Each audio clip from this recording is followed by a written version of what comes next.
Le journal de bord. 20 septembre. Il est 5 heures du matin. Je suis de quart dans le cockpit. Les autres dorment.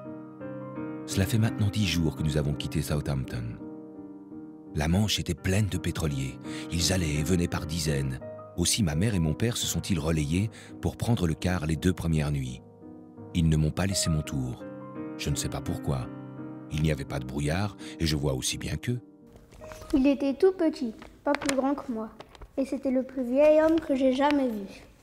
Il ne portait rien d'autre qu'un vieux pantalon noué autour de la taille. America Jean, America Jean, America et coucou Jean, English?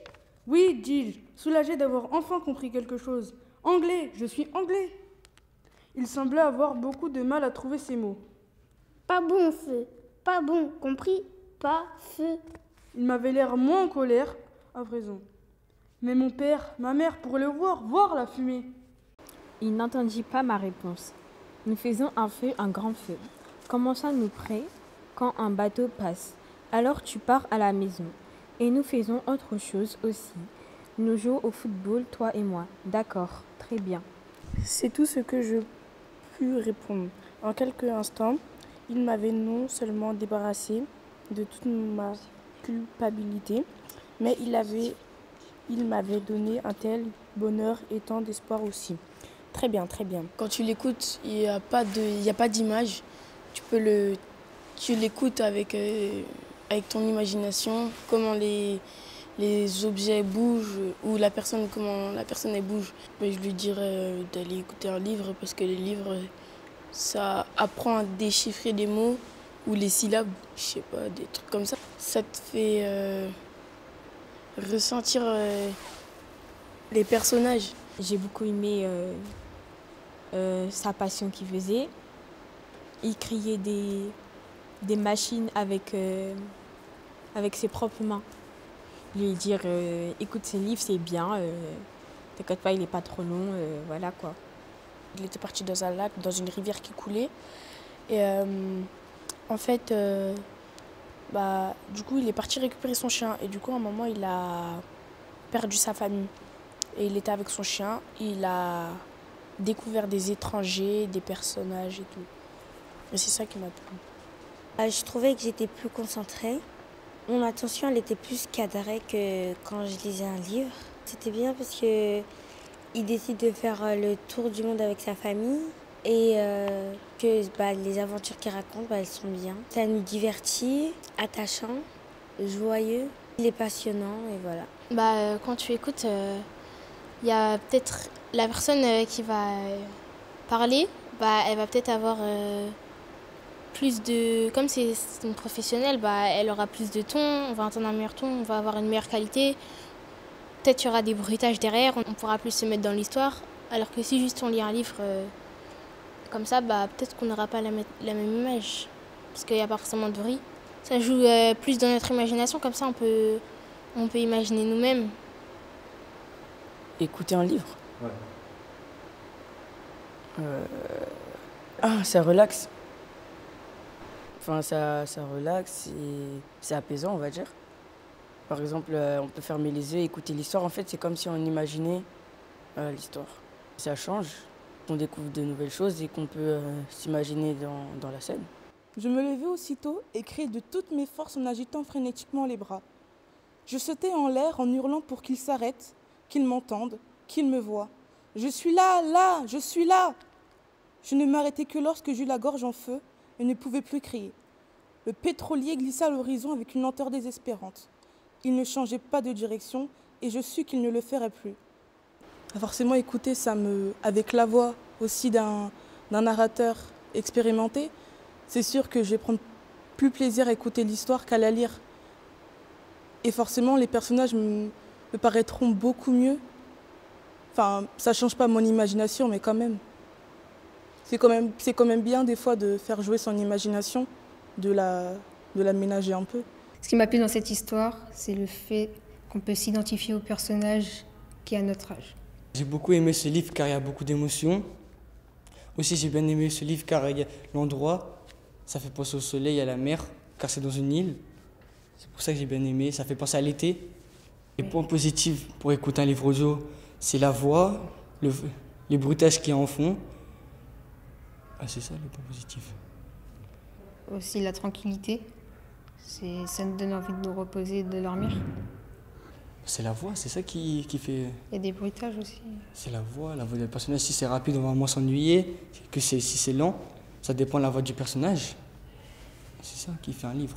Il y a aussi le fait qu'il y ait des bruitages. On dirait qu'on est dans l'histoire.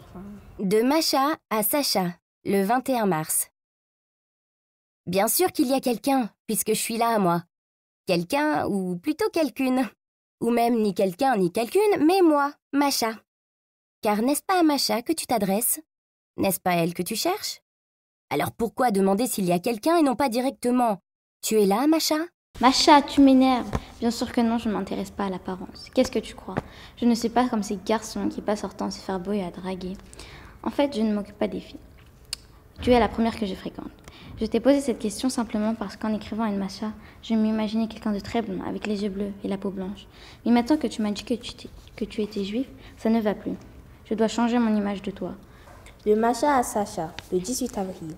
Mais qu'est-ce que tu es susceptible, toi, dis donc? Tu prends la mouche pour un oui et pour un non. Avec moi, t'es plutôt mal parti. Alors, car je n'ai pas l'habitude de garder ma langue dans ma poche. Je dis ce que je veux, comme je le veux, quand je le veux. Et puis, je trouve que tu as vachement d'a priori sur les gens. Ce n'est pas parce que je suis juive que je ne peux pas être blonde aux yeux bleus. Tu oublies que je suis d'origine polonaise. Tu imagines comment alors? Les cheveux noirs, crépus et le nez crochu? Ce qui m'a plu dans cet extrait, c'est la façon dont les mails ils sont écrits, la façon dont les voix ils sont faits et qu'on pouvait mieux s'identifier aux personnages car ils ont à peu près le même âge que nous. C'est un peu relaxant quand on écoute un livre.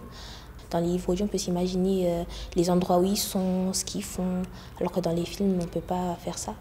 Les émotions varient au cours de l'histoire. Ça m'a plu parce que c'est une correspondance déjà et parce que aussi ils ont à peu près notre âge, alors on s'identifie mieux. Et ça se passe en banlieue parisienne de nos jours, comme nous. Quand on écoute, on est plus attentif et on essaye de s'imaginer la scène, alors que quand on voit, on n'a pas envie de s'imaginer la scène. Et du coup, c'est un peu inventé. Déjà, je dirais que l'histoire, elle est bien. Parce que c'est un garçon et une fille, et pas que deux garçons ou que deux filles. Ce qui m'a plu, c'est le fait que les voix sont mises en valeur. Et les voix sont très proches de nous par rapport aux voix assez modernes, adolescentes. Et le concept des mails m'a beaucoup plu. Il y a deux voix distinctes pour les deux personnages et du coup on s'y retrouve. Des fois il y a des silences, du coup ça nous permet de faire un peu des pauses et la voix elle est assez reposante. Elle est intéressante et originale grâce à la lecture des mails par les personnages. Ensuite il y a du suspense. Écouter le livre ça nous fait un peu bosser l'imagination. Avec le film ça nous permet de nous reposer vu que on n'a pas imaginé le truc vu qu'on l'a devant nous. Suspense, original, des très bonnes voix, pas ennuyant. Distinct, bien articulé. Email et nouveauté. Suspense, mail, compréhensible. Ce qui me plaît le plus dans l'histoire, c'est la face cachée de Sacha. On ne connaît pas son passé, il le dévoile au fur et à mesure. La voix des comédiens, qui correspond parfaitement aux jeunes adolescents. Tu peux fermer les yeux, tu peux t'allonger.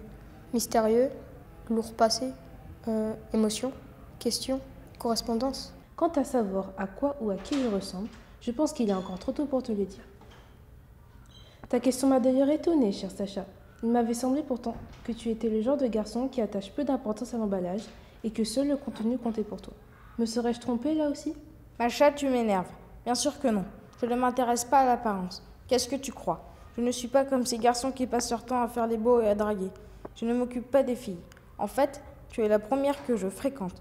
Je t'ai posé cette question simplement parce qu'en écrivant une Macha, je m'imaginais quelqu'un de très blond avec les yeux bleus ou une peau blanche. Mais maintenant que tu m'as dit que tu étais juive, ça ne va plus. Je dois changer mon image de toi. Je veux juste connaître tes couleurs, tu comprends? Moi, je suis claire au dehors, mais sombre à l'intérieur. L'histoire, elle est intrigante. On se pose beaucoup de questions. Est-ce qu'ils vont se rencontrer? Il y a du suspense.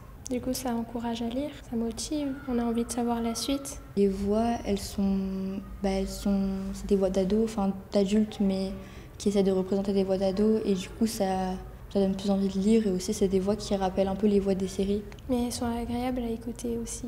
Contemporain. Mystère. Simple à comprendre. Intéressant.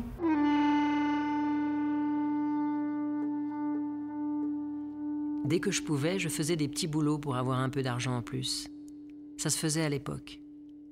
Quand l'un de mes amis travaillait quelque part, il disait souvent « Tu sais, ils payent 25 cents de plus ici, 15 de plus par là. » C'était pour nous une question de survie. On travaillait là où on pouvait avoir un peu plus d'argent pour s'acheter un pantalon ou autre chose. Même quand nous devions aller aider à égrener le maïs, nous rentrions toujours à temps pour nous occuper du bois. Car à l'époque, on le brûlait dans la cheminée et dans le poêle. Finalement, nous n'avions pas le temps de nous disputer. Nous avions des corvées, des trucs à faire à chaque instant, ce qui ne nous laissait pas beaucoup de temps libre. En été, mon père récoltait le tabac. Il accrochait la mule à la charrue et nous marchions derrière lui avec un bâton. En fait, ce qui m'a plu dans cette histoire, c'est le côté triste, parce que en fait, ça parle d'un garçon là qui est juste à cause de sa couleur de peau, qui n'a pas les mêmes privilèges que des gens de couleur de peau blanche. C'est triste. C'est une histoire qui est très intéressante, je dirais une histoire vraie. C'est pas de la fiction, etc. En fait, là, je trouve ça assez plaisant. Vraiment, c'est triste, mais en tout cas, ça représente assez bien la situation, parce que ça se passe encore des trucs aujourd'hui, parce qu'aujourd'hui, il y a encore certains pays où les Noirs ont moins de privilèges que les Blancs, et ça, vraiment, il faut trouver des solutions pour le combattre. Triste, émouvant, culturel, génial, respect. Ça parle du racisme, de l'esclavage. Ce qui m'a plu dans ce livre, c'est le côté culturel. Elle est intrigante, émouvante, car l'enfant vit dans la pauvreté, le racisme, et ça, c'est triste. Moi, personnellement, j'aime la voix. Elle est un peu grave pour une voix de femme, mais bon, voilà, c'est bien. Au niveau des musiques, c'est du jazz. Ça rappelle un peu les Noirs, c'est leur musique. Une anecdote, c'est une histoire vraie. Une fois, il a raconté à une fille son histoire. Elle est allée raconter l'histoire à sa mère, et vu qu'elle était écrivaine, elle a décidé d'en faire un livre. Ce qui m'a plu dans ce livre audio, c'est que la narratrice qui raconte nous plonge dans l'histoire et on arrive bien à écouter, on est attentif. C'est une voix un peu triste, mais cela, j'aime bien. C'est super bien, c'est la lutte contre l'esclavage. Dans plein d'autres pays, il y a l'esclavage et il faut vraiment lutter contre ça parce qu'il y a des gens qui encore n'aiment pas les Noirs et moi je comprends pas ça. Et ce livre-là nous permet de pouvoir faire un geste pour l'esclavage. Émouvant, plonge dans l'histoire.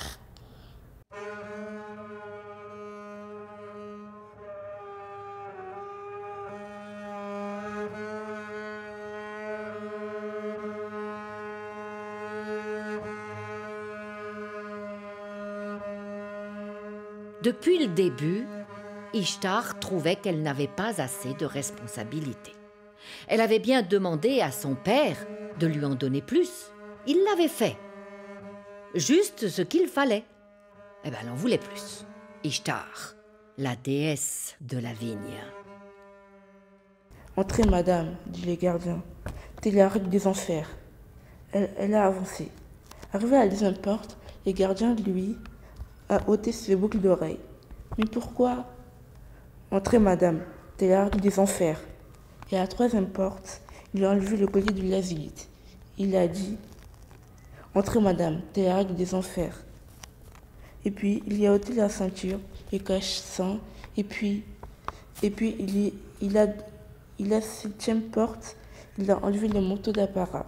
Ça m'a plu parce que ça parle des dieux, des déesses, et ça nous raconte la naissance de la terre, des étoiles et la rivière. Et ça nous apprend la culture mésopotamienne. Tu regardes un film, tu vois des personnages, tu sais un peu qui est qui, alors que des fois, quand j'écoute un livre, tu t'imagines un personnage et après, quand ils le redisent, des fois, je peux me dire bah, ça se trouve, il est plus vieux ou il est plus jeune. Ou... Franchement, c'est vraiment différent, je trouve. Il y a de l'action, il y a des dieux qui se battent. Il est super, c'est un livre fantastique. Tu t'imagines dans un autre monde. Tu voyages en écoutant les paroles, les mots. Tu voyages beaucoup, je me dis. Du coup, ça, c'est un livre super pour écouter ou lire.